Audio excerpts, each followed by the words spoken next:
Fontaine continues to fail to disappoint with the release of the Hydro Archon Furina, the premier support DPS damage buffer, and in this build guide, we're going to be arming you with the knowledge for the best artifacts, party setup, as well as weapons so you can make the most out of this amazing character. And my foundations are rock solid. Unlike other Fontaine characters, Furina has the unique ability to do both Numa as well as Oysa aligned Hydro damage with her normal attacks. Outside of that though, you won't be using her normal attacks that much at Constellation 0. The core of her kit's going to come from her elemental skill, which is going to provide a 20-second cooldown, 30-second duration, where it's going to summon 3 adds, and these 3 adds will attack nearby opponents at unique intervals, prioritizing the active character's target and doing Hydro damage based on Furina's own max HP. When they attack, if any of your party members are above 50% HP, it will drain HP from all of those party members and increase the damage by up to 140% of their original damage. In Numa form, instead of applying Hydro and doing damage off-field, it instead will summon a Singer of Many Waters who will heal nearby active characters based on the max HP of Furina at unique intervals. And I will level with you, at Constellation 0, the Numa form healing is pretty much, well, not the greatest thing. A lot of the time you're going to be spending your time as Furina in the DPS Oysa form,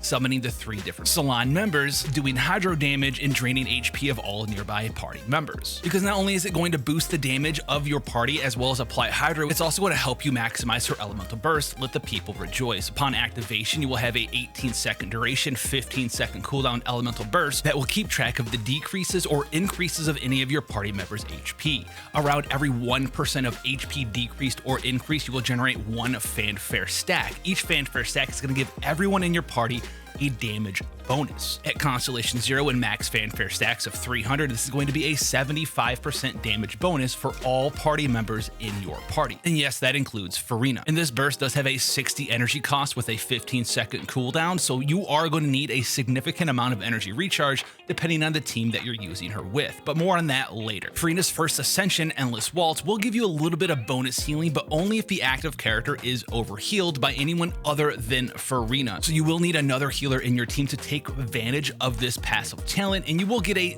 decent amount of bonus healing every single time that you overheal your active party member. And one very important thing to know about this Ascension talent is you don't need to have her in the healing mode of her elemental skill for this to activate. You can leave her in her DPS form. Her second Ascension talent, Unheard Confession, is going to be buffing up her elemental skill. While you're in DPS form, you're going to get a damage bonus to that damage that your elemental skill, 3 different pets, will do based on increases to Furina's maximum HP. Whereas if you're in the healing form, you will get an increased speed to the heal interval, so you'll get faster healing over time.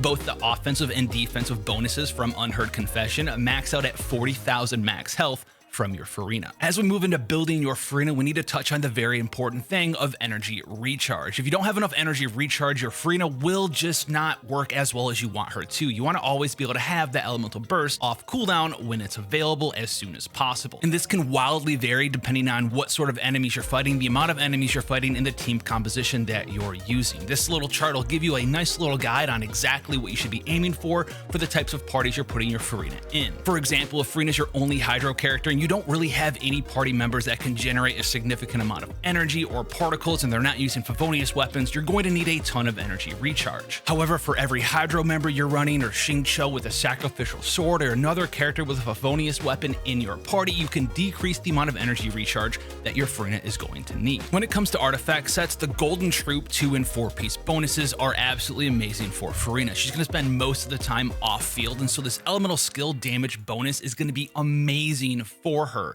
It's going to really allow her to be that sub DPS Hydro applicator off of the field. It really is just by far her best artifact set. If you don't have it yet, feel free to go ahead and farm this up from its own domain, because the 4-piece Hunter set, which shares the domain with Golden Troop, is absolutely amazing with any Furina team at all, as she enables you to max out that 4-piece bonus for 36 crit chance on any main field, on-field driver you want to use her with in any party. And while you could use a more supportive setup like Tenacity of the Millicet or even Noblesse Oblige for a Furina party, I would really honestly advise advise you to go farm up that golden troop set. When it comes to main stats for artifacts for Furina, your circlet will always be a crit damage or a crit rate circlet, whereas your sands will be an HP percent sands unless you need an energy recharge sands to meet the energy recharge requirements for her build. Remember, energy recharge takes priority number 1 over everything. The goblet for the majority of builds will actually be an HP percent goblet, and this is because Furina has so many ways to bump up the damage percent bonus she will receive for her elemental skill,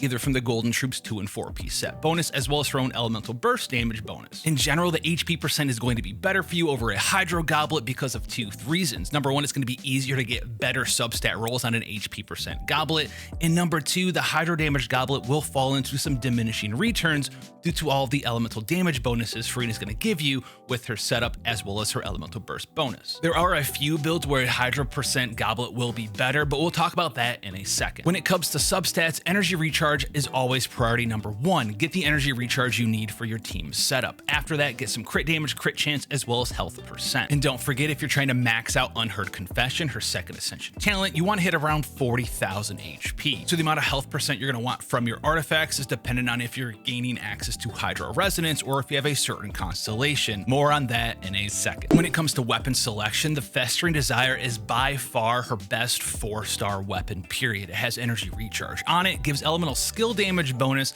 and also gives elemental skill crit rate increase. If you weren't around for 1.3 in the original launch of Dragonspine, you might not have access to this, but it's okay. You can spend maybe a couple hours and farm up another easy access weapon, the Ferryman Pipe from fishing in Fontaine. The Harbinger of Dawn is another free-to-play option if you are able to keep your HP above 90% for this 28% free crit rate. In most teams with Furina, that might not be something you can do 100% of the time though, and I would advise you to probably try to shy away from this weapon. If you have access to it, the Jade Cutter is a fantastic 5-star option if you have it laying around, as it does give HP percent and 44 crit rate as its main stat. It's basically just a good stat stick, and well, we kind of like those in Genshin Impact. And of course, her signature weapon, the Splendor of Tranquil Waters, will be her best in slot weapon, assuming you can meet the ER requirements for your team. If you're looking for a significant breakdown of some of her best weapons, go check out the weapon tier list video that we made a little bit prior to the release of this one. And as far as the Favonius Sword goes, I would only recommend running this weapon on your Furina if you're running her in one of those parties we talked about earlier, such as a party where she is the only hydro character, you don't have anyone else to facilitate energy gain, like no official, one enemy, and no other party members with a Favonius weapon of their own. And one small reminder that the windfall effect of the Favonius weapons can only activate when the character equipped with it is on field. So if you have a rank 5 refinement Favonius sword, that 6-second cooldown and the particles generated can only happen when Furina is actively on the battlefield. So if you want to take the most amount of advantage of the Favonius weapons, you're going to need to swap her in relatively around every 6 seconds to proc this windfall passive. And one very small thing, the sacrificial sword can be used just for the energy recharge on it, but as Furina doesn't generate any particles from activating her elemental skill, the refinement rank ability of composed isn't going to do anything for you. You're not generating particles from activating it, and it already has a 30-second duration with a 20-second cooldown. It does look kind of good on her though. So remember how we said you might want to run a Hydro Goblet instead of an HP Goblet in some circumstances? Here's the 2 circumstances. Number 1 is your weapon selection. If you're using Nilu's signature weapon,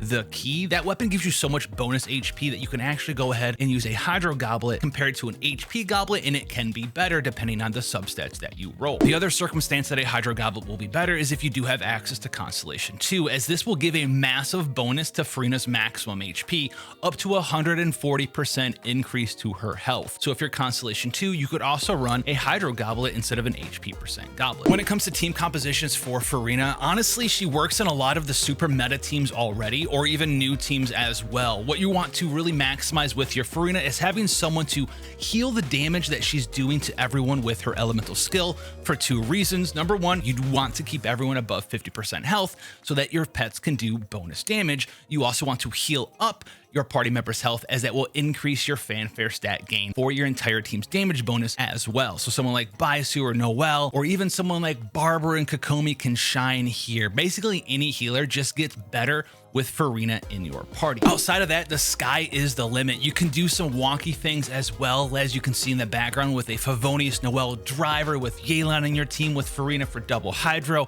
throw Official in for an electrolyzed taser team, or even go in with an Animo character to swirl the hydro to make your DPS off-field characters such as Furina and Yelan or even Xingqiu do bonus damage. She fits into Bloom and Hyper Bloom teams as well, using the likes of Yao Yao or Byasu as your Dendro healer. Basically, if you just want to do more damage, as long as you have a healer in that party to facilitate your Furina skill and burst, you're going to find a good use for her there. Hopefully you're armed now with everything you need to know about Furina. If you want to see how I'm going to be using her with Noelle in a Favonius healer driver build, sub for more, and I'll see you guys in the next one. Take care, guys.